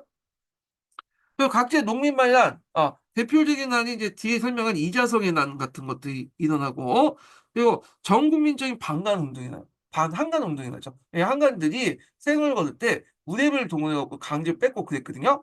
그래서 그 과정에서 이제 반발들이 나왔고, 뭐, 개독의 변, 직용의 변, 이런 것들이 이제 있었다. 이렇게 보시면 되고요. 자, 그 다음에 독립복사운동 이제 보겠습니다. 자, 독립운동, 복사운동은 앞에서 말한 것처럼 어디를 중심으로 했다? 강남 신사들을 중심으로 했던 거야. 그래서 처음에 독립운동을 했다가 독립파들 위충원에서 깨지죠. 그래서 그 이어받은 복사운동을 이제 했는데, 자, 독립운동의 배경을 볼게요. 자, 이때 이제 이갑질 붕괴와 상품 생산의 경제 발달, 그리고 사회 경제 변화에 따른 사회 경제 정치적 특권을 불러서고 정치적 투쟁하겠는데, 그 당시에 이제 명중계에서 말기 때까지 강남을 중심으로 해갖고 막대한 부가 생성되죠. 그러니까 중앙 권력에서는 세금이나 명목으로 강남에 막 세금도 부과하고 세금의 명목으로 이제 강남에 이제 부를 뺏어가니까 강남 신사들이 이제 반발하게 되고 거기에 강남 민중들도 뭐냐면 이렇게 협력하게 되죠. 자, 그래서 있는데 그때 이제 구심점 역할을 했던 것이 뭐냐면 독립파요. 그럼 독립파가 어떻게 이제 형성됐나 이걸 보여야 되는데 독립파 관련된 내용은 예전에 한번 기출 문제 나왔어요. 이 부분이. 정치 투쟁에 패한 고현석이라는 사람이 고향 무속에 가서 독립선언을 세웠어. 그리고 여기에서 제자들을 키워내고 요 제자들이 중앙 정치에 들어가면서 일종의 파가 된 거죠. 이게 독립파야. 네. 그러면서 이제 뭐냐면 한간대가 내각까지 싸우게 된 거죠. 자, 그래서 여기를 중심으로 강남 지방의 어떤 신사계층들 어떤 중앙 정치 비판 그룹이 형성됐다. 그래서 요 부분이 예전에 한번 기출문에 나왔거든요. 그래서 고영성이 그다음에 독립선언을 만들었다. 요거 좀 기억을 해두시면 될 것 같고요. 자, 그러면 신사들. 정확히 말하면 강남 신사들이라고 보시면 돼요. 그래서 신사들 중심으로 해서 한간대 정행을 이제 비판하고 내각 집권파들의 파벌 정치에 반대 운동을 이제 내각 집권 파벌 정치에 반대 운동. 내각 집권파들은 앞에 이제 장거정 관련된 내용인데 내각이 그 당시 엄당이니 뭐 산당이냐면 지역별로 또 뭐 여기 분파가 있어갖고 지네끼리 치고받고 싸우고 또 이들이 싸우는 과정에서 또 한간들 꺼갖고 이제 싸우고 그래서 이제 반대 운동을 했던 거죠. 자, 그리고 이갑제가 붕괴가는 과정에서 이때 이제 등장했던 사람이 신사죠. 제가 이제 이갑제 붕괴 관련된 내용 이제 좀 얘기할 텐데 신사계층이 이갑제 했던 역할을 신사가 하기 시작해요. 항청사에서. 그래서 이들이 이제 어떻게 주장하냐면 이 과정에서 이제 어떻게 권력을 분산시키자. 왜냐면 한 곳에 뭐냐면 권력이 집중되면 안 된다. 그래서 우리 이제 신사의 항촌의 어떤 권익도 보호하고 그다음에 신사들의 강남시대의 어떤 그다음 항촌사의 이익도 지켜야 될 거 아니에요. 그러니까 이거요. 왜냐면 한쪽에서 뭐냐면 권력이 집중하면 황제가 정확히 한간이죠. 얘네들이 짝짝꿍해갖고 강남의 부를 파먹는다, 가져간다는 거야. 그래서 얘를 견제할 수 있도록 중앙에 황제 외에도 이 독립된 같은 이제 사람들에게 권력을 나눠달라는 거야. 그래서 황제나 한간이 권력을 위해서 강남의 부를 뺏어가려면 우리 반대하겠다고 이제 견제할 수 있는 어떤 파워가 있어야 될 거 아니야. 그래서 군주라는 사람은 뭐냐 자신의 이익을 위해서 독단적으로 하는 게 아니라 모든 사람들의 이 공적 이익을 대변하는 사람이고 그걸 확실하기 위해서는 항상 그걸 뭐냐면 같은 정치, 신사와 같이 정치를 해야 된다. 공론 정치 같은 권력도 나눠야 된다. 그래서 공적 이익을 대변할 수 있다. 뭐 이런 논리가 나오는 거죠. 그래서 분권공치를 내세웠다. 그래서 이건 약간 뭐하고 비슷하냐면 16세기 때 사임대 등장하면서 우리도 이제 뭐냐면 공론에 의한 공치주의를 내세우잖아요.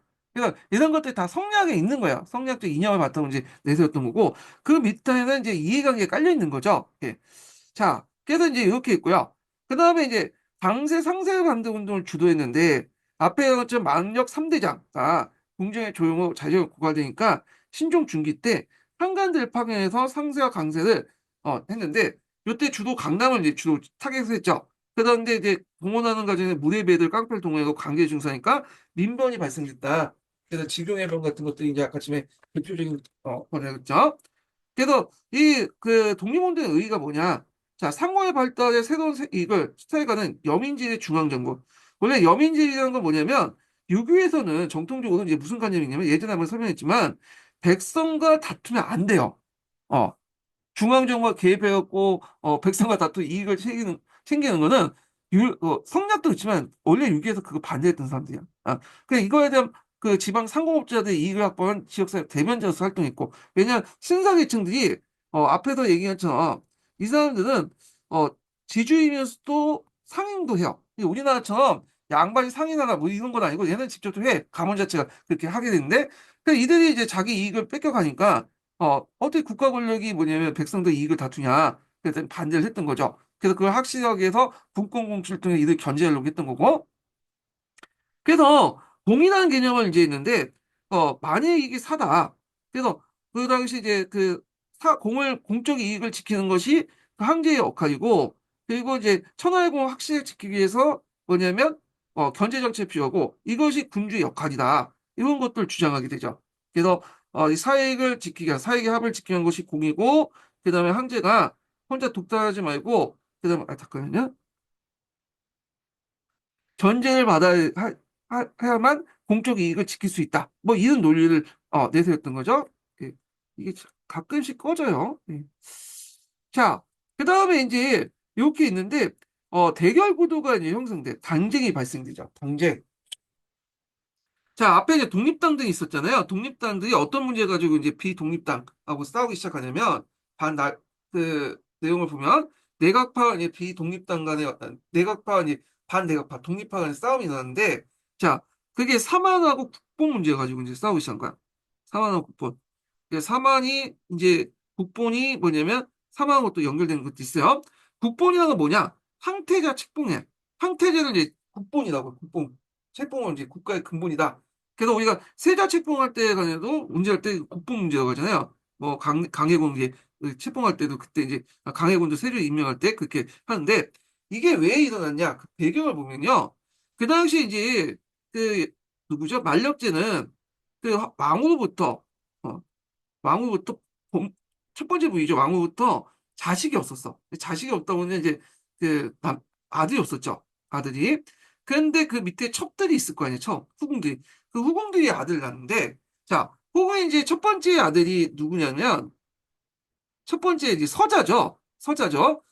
이게 이제 뭐냐면 적자는 아니잖아. 예. 그래서 첫 번째 이제 첩의 아들이 누구냐면 주상락이라는 사람이 있어요. 주상락. 얘가. 그래서 비록 이제 적자는 아니지만 서자잖아요.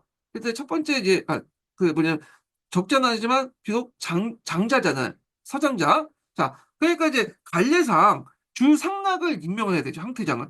원래 이제 적자 같은 거 쓰면 항태가 임명한 거는 이제 이게 국룰이기 때문에 그런데 요건 관례기 때문에 왕이 황제가 얘를 임명 안 할 수도 있어요. 예. 그래서 주상락보다는 세 번째 아들인가? 세 번째 아들에 관심이 있어. 제가 이름은 까먹었는데 주모시모시죠? 주모시모시가 할게요.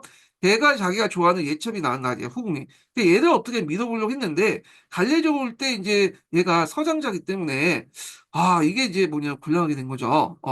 그래서 이제 꾸물꾸물 거린 거야. 그러니까 이제 독립당들이 와가지고 얘를 임명해라. 지금 이제 예전부터 그렇게 했는데 왜 너는 그 국무에 어긋나는 그 짓을 하고 앉았냐. 그렇게 했죠. 비록 적잖아지만 서장자기 때문에 임명해야 된다. 그 논리예요.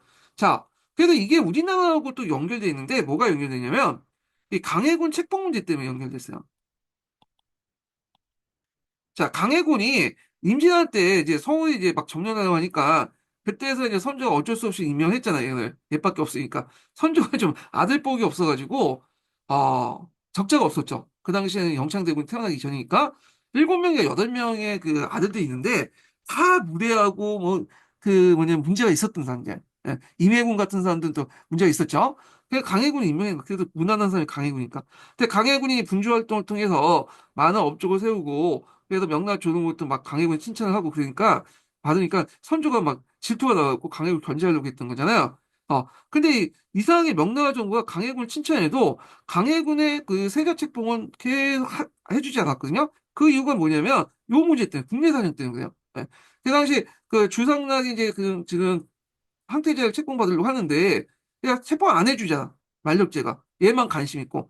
근데 만약에 강해군을 이제 뭐냐면 이게 책봉을 해줄 거에 어떤 문제가 있냐면 강해군은 적자도 아니고 또 장자도 아니잖아요.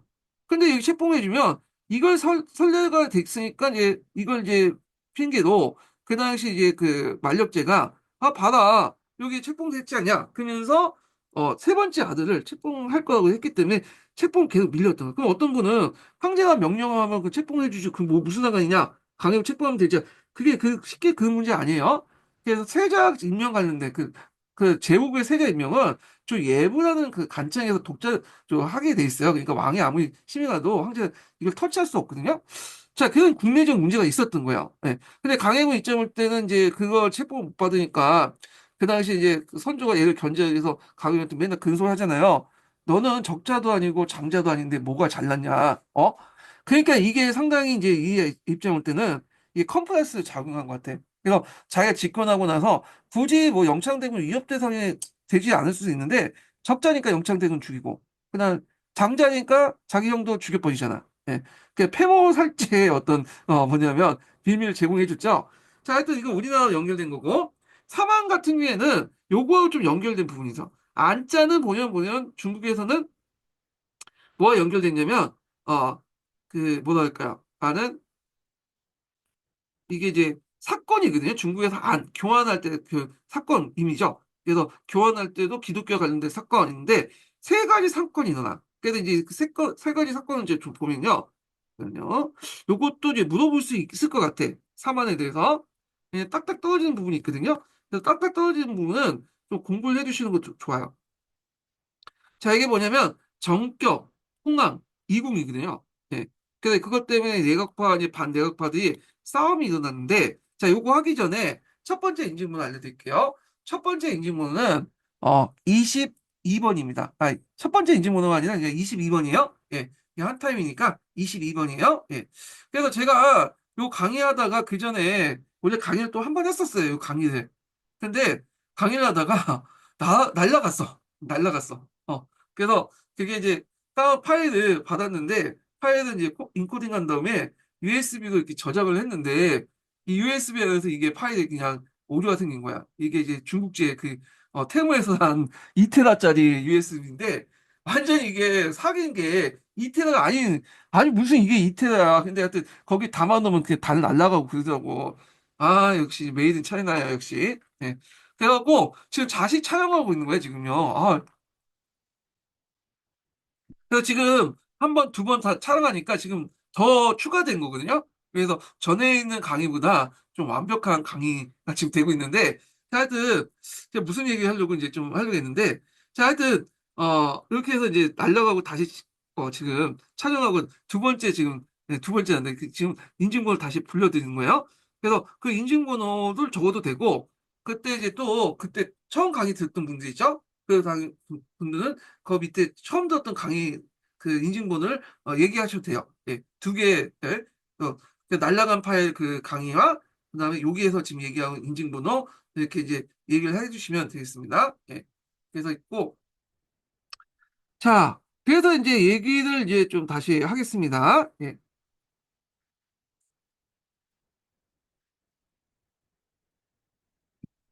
네, 인증번호 얘기했나요? 아까 좀 인증번호 얘기한 것 같은데 또 한번 얘기할게요. 25번.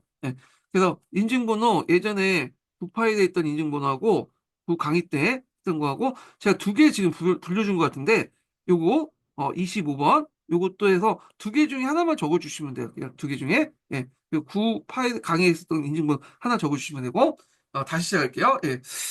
자, 그래서 이제 있고, 그 다음에 이제 여기에서 이제 사만이 뭐냐, 이렇게 있는데, 자, 일단 이제 사만의 내용을 이제 볼게요. 동양사 개론에 있는 내용이야. 자, 신종은 망령 29년 할 수 없이 독립파의 주장을 받아들여서 결국에는 줄상락을 장남을 이제 항태적인 책봉했어요. 근데 만약 43년에 개안이 몽둥이를 가지고 항태장군에 침몰한 사건이나 이걸 뭐냐면 몽둥이 해갖고 이제 이걸 정의 몽둥이 정장을 같아요. 그래서 정교가 아니라고 해. 자, 이 사건을 둘러싸고 독립파를 철저한 조사 후 주동자들 엄벌을 처할 것을 주장했고, 그 항제는 비독립파의 주장대로 단순 사건을 처리해서 이제 국무평정 실시해서 오히려 독립파를 제거했었던 상황이죠. 그래서 신종 58에 죽고 태자가 이제 즉위하는데 이게 강종, 태창제죠. 근데 강종이 원래 약했어요. 그래서 1년 만에 죽게 되는데 그 직접적 계기가 됐던 게 뭐냐면 홍로시승이었던 이가장 여삼이 붉은 하약을 갖다 붙였어. 이게 홍안이죠. 예. 그러니까 이걸 이제 먹고 나으라고 했는데 곧바로 사망한 거야. 그러니까 이 한약하고 이 사망하고 가는데 인과관계가 아직 증명된 거죠. 원래 죽으려고 했는데 한약을 갖다 붙였는지 갖다 바쳐갖고 했는지 그 한약 때문에 직접적으로 이유가 돼갖고 죽었는지 사인이 정확하지 않은 거죠. 자, 이걸 이제 뭐냐면 홍안환이라고 해요. 예. 그 등극한 지 1개월. 그러니까 1년도 안 됐네요. 그러니까 몇 달 하다가 죽게 된 거죠. 자, 강종의 장입인 뭐냐면 이게 뭐야? 강제 장자, 강자인 청계제가 16살 나이로 이제 항제에 지겠는데 그 유모인 이선 씨라는 이제 뭐냐면 여관이 항제와 함께 건춘고에 동거를 하게 됐어요.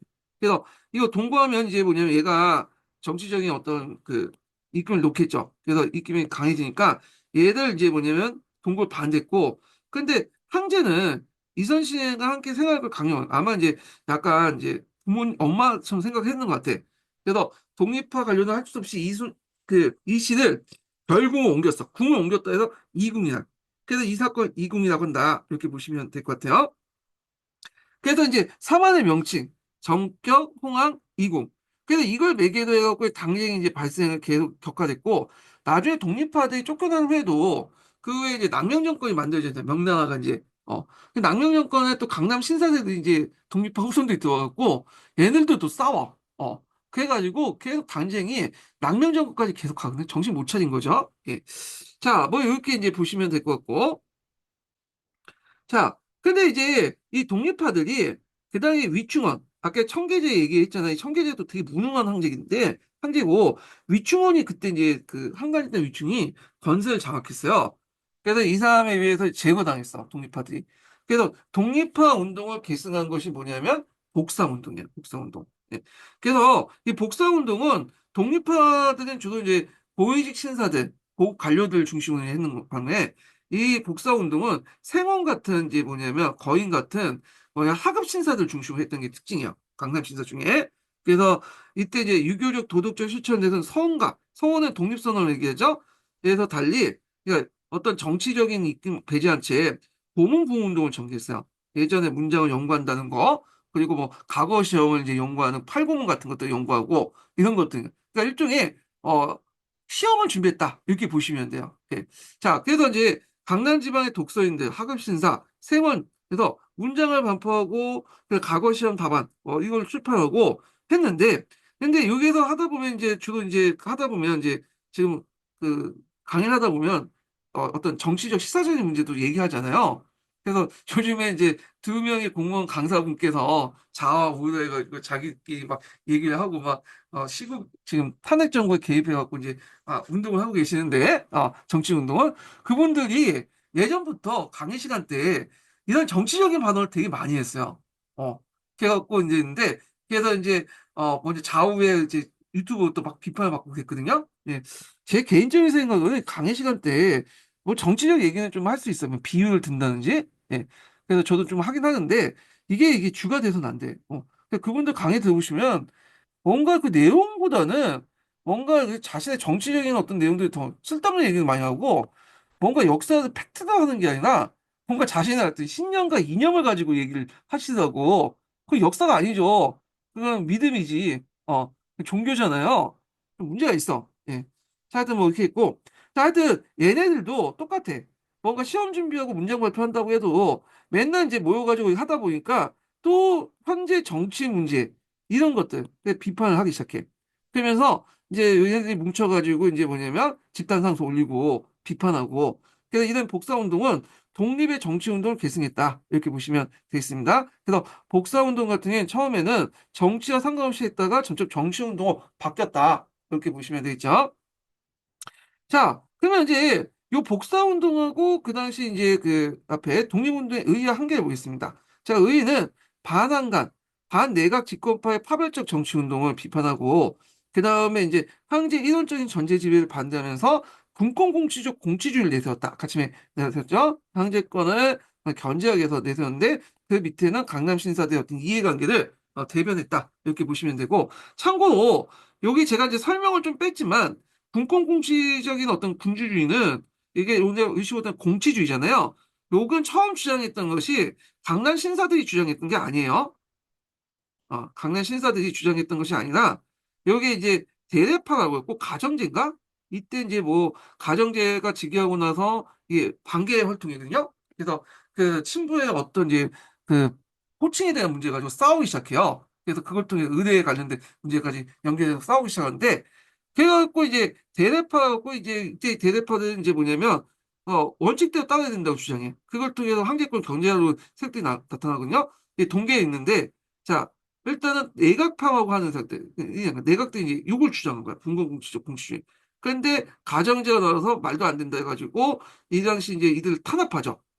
자기 아버지는 아버지다, 아버지 불러야 되겠다. 그리고 아버지의 예식에 맞는 신부 예식 해야 되겠다. 왜 우리 아버지들 뭐 항백이니 뭐, 그 큰아버지니 이런 식으로 불려야 되니 작은아버지니 그런 식으로 해갖고 판을 받았고 대납파들이 몰락하고 내각파들은 이제 황제권에 예속돼. 그래서 이때부터는 황제권을 강화시키는 데 큰 역할을 한 거죠. 그 일화는 아까 장거정이 그렇게 얘기했던 거고. 그래서 분권 공치적 공주주의는 처음에는 내각이 주장을 했다가 내각이 대, 어, 내각이 이제 대답하는 애들이 주장했다가 얘네 탄압받은 다음에 얘들은 이제 뭐냐 내각은 다시 이제 이론적인 군주주의를 내세웠고 요걸 다시 이제 부활시키는 애들이 얘들이다 이렇게 보시면 돼요. 강남 신사애들이. 자, 그다음 한계도 있어. 왜냐하면 앞에서 얘기했지만 이들은 뭐냐면 비판하는 데 특화돼 있지 대안을 제시하지 못해. 어. 그래서 자신의 정치적 올바름, 어떤 성리학적 가치관이나 그런 자신의 이익에 따라서 그들 비판했는데 문제는 그에 대한 현실적인 대안을 제시하지 못했다. 그 당시 사회 경제의 변화에 따라 여러 가지 정책들이 필요한데 그걸 좀 실효적인 입장에서 제시하지 못하고 그들이 제시한 대안들 보면 현실성이 동떨어진 거야. 자신의 어떤 이념적 가치에 따라서 제시하는 거죠. 예. 자, 그래서 시대 변화에 따른 구체적인 정책 제시와 그를 위한 대입보다는 그래서 유교적 도덕 원칙, 개인의 비행에 대한 타락에 집중했다. 정치적 옳고 그름에 따라서만 했다. 자신의 기준에 따라서. 그래서 약간 이제 미국 대선하고 좀 비교해 볼 수 있죠. 뭐 이번에 해리슨하고 그 다음에 또 트럼프가 싸웠는데 트럼프는 실리적인 것들을 내세웠잖아요. 마가주의, 미국 우선주의. 근데 해일성은 이제 다양성이니 그다음에 이런 것들 그다음 정치적 올바름이나 결국에는 민중들 입장 올 때는 헤이슨이 이게 뭐 듣긴 좋은데 자기하고 이제 별로 관련이 없는 거죠. 대부분은. 근데 트럼프는 자기 관련된 실질 이득이니까. 그래서 이제 예를 들면 미국을 강하게 해서 어, 미국인들의 어떤 긍지심을 높여주고 경제 활성화 시켜주겠다니까 트럼프가 뭐냐면 멀지를 다 하든 뭐 여자하고 놀아든 창녀를 끌어서 놀든 간에 의미가 없는 거야. 왜냐면 제일 중요한 건 뭐냐 도덕적 가치가 아니라 실리적인 거잖아. 실리적인 어떤 대안을 제시해야 되는데 그걸 제시하지 못했던 거야. 그래서 이런 비탄적 도덕주의 때문에 결국에 당쟁이 격화되고 면제의 멸망을 배경이 되었다는 거죠. 배경. 이것 때문에 국가 상관없지만 배경이 되었다는 거. 자, 그리고 장거적 개혁에 대해 반대를 좋은데 이 장거적 개혁을 되게 반대했거든요. 왜냐면 장거적은 상서 출신이고 또 중앙권력 이용해서 뭐냐면 강남의 부를 뺏어가려고 했던 거잖아요. 근데 비판까지 줬는데 대안이 없어. 그리고 이제 결국에는 비독립파들에 의해서 탄압을 받아서 위축해 가서 결국에는 끝났다. 이렇게 보시면 되겠죠. 자, 그래서 이제 있고 그 다음에 명예 멸망 과정을 좀 볼게요. 명예 멸망인데 요게 예전에 한번 기출문제 한 두세 번 나왔어요. 이게 이제 명예 멸망과 청나라의 이제 뭐냐면 그 건국 그리고 또 간내 사내간 진입하고 관련된 거거든요. 도로군 관련된 내용이 이제 연결된 거야. 예. 근데 요게 이제 있는데 제가 좀 지금 시간이 좀 돼가지고 오늘 여기까지 할게요. 예. 여기까지 하고 명예 멸망 관련된 내용은 다음 시간 하겠습니다. 그래서 전에 저희가 했던 98 구강의 때는 여기까지 다 했거든요. 그래서 했는데 다음에 강의 듣는 분들은 이제 구강의 때 듣던 분은 요거 강의를 좀 더 들으시면 될 것 같아요. 한 번 더. 네. 그래서 요거는 좀 더 세밀하게 또 강의를 할게요. 한 번 더 강의를 했기 때문에. 자, 오늘 강의 듣느라 수고하셨고요. 예. 다음 주에 뵙겠습니다. 다음 주에 요번에 토요일에 강의니까 토요일에 뵐게요.